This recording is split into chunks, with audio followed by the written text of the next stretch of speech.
JonTron. Hey, Jack. What's up, John? Shut up. Hi. I'm gonna come over there. I'm coming. I'll come. Remember when your computer looked like this and your screen looked like this? Those wondrous and youthful days of gaming. Almost puts a tear right in my eye. Are you trying to cry? I gotta put on a good scene for the audience. I've gotta put on a good show.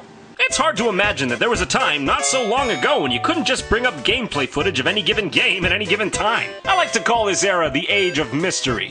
Nowadays, if you're having trouble beating a game, you're usually just like, fuck it. Go on GameFAQs, pick the one with the most ampersands hashtags in it. Look, they made that logo out of bells and whistles. How could they possibly be wrong? Man, back then it was a whole different story. If you didn't beat a game, that's it.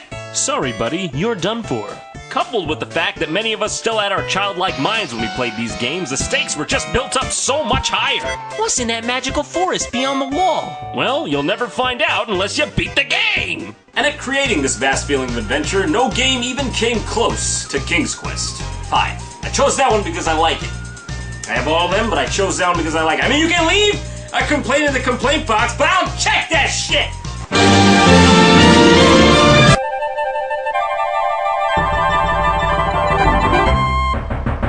Quest 5. Absence makes the heart go yonder. How dare you say that to me? So the game starts off with a wizard literally stealing a castle by using his magic. No, that is literally, word for word, how it begins. That is the beginning of the game.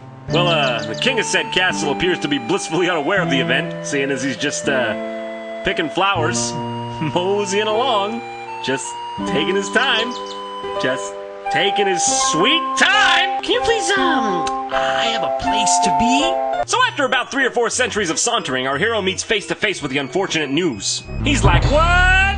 What has happened? I do not know, fine sir. Oh, I know what happened to your castle. I saw it all. Yes, I did. You did? Well then, what happened? Yeah. What? So Hoots here explains to you that it was the work of the evil wizard Mordak that caused King Graham's castle to vanish. Oh, that's King Graham, by the way. And that you should go back with him to the land of the MacGuffins. Now that all sounds good and fine, except...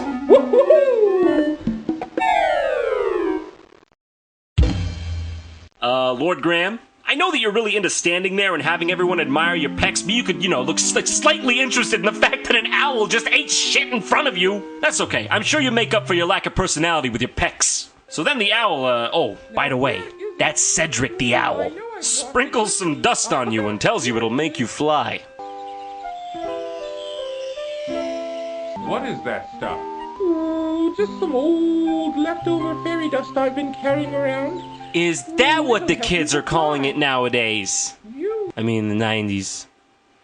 Because this game was made in the 90s. So I can't use that joke. Come on! Up here! Yes, indeed. As gracefully as the beautiful black swan. How could it possibly be so stupid and so magical all at the same time? Surely, we will never know. I mean, have you goddamn seen this guy? Yeah, come on! Okay, here I come! Oh my god, Graham, you're going down! Ohio, Mayday, Mayday, Mayday! 981 Lima! I'm in trouble! Mayday, Mayday, Mayday!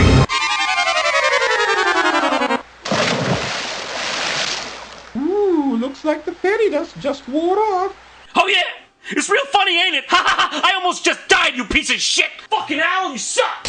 We then meet a wizard named... I don't even give a fuck. He takes you into his shack and presumably does horrible things to you. What is that?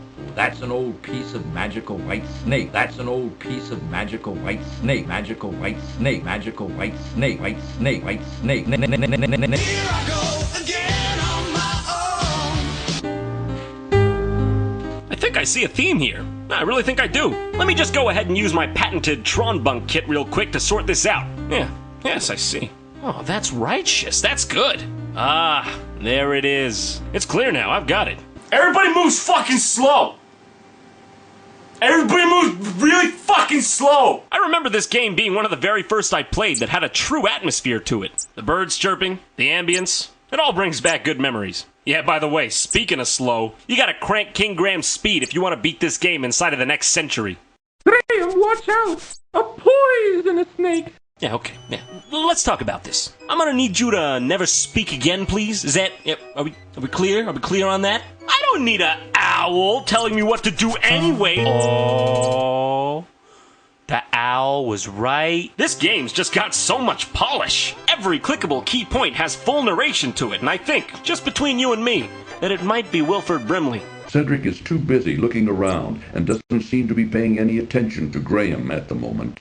That there was Wilford Brimley impression. My pancreas doesn't work. If you're going into town, I'll just wait for you here. Okay, shut up! Shut up! Just stop! I had a nasty run-in with a big dog once, and I feel much safer out here. Oh yeah? Well, why don't I go find that dog and ask him to come back here? I scare you again. That's it! I'm out! I'm going where no one can ever hurt me again!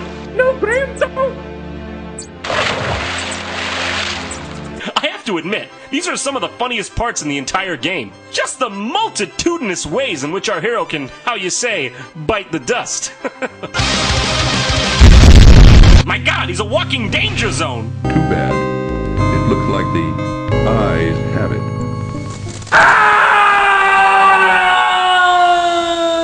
Everything wants his head on a silver platter. The snake, the river, the desert, bandits, Middle Eastern nomads, greed. Greed itself wants King Graham. Cheer up, Graham. At least you can practice your game of Tiddlywinks. Hey, fuck you, man. Hilariously enough, even as morbid as some of these deaths are, the narrator finds it in himself to recite you a pun about each one of them. Dying for a drink, Graham? Whoa. He who speaks with forked tongue should never be trusted. Blatant racism. Never trust a bad guy, Graham. Oh, now that's some insight. You got a gift. You're a funny man, narrator. Look, I don't even care. Let's go see what a bear has to say.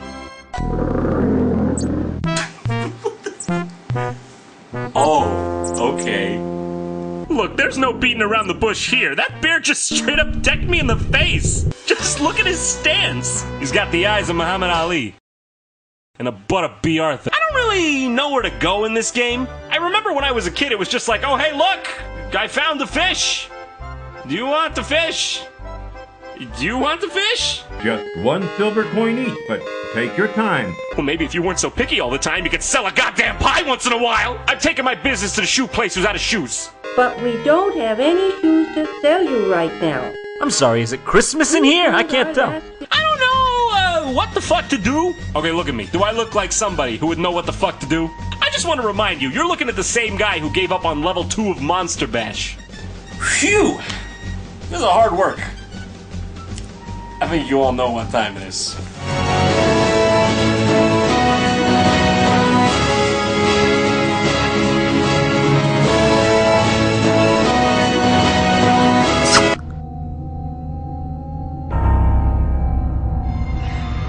I did it.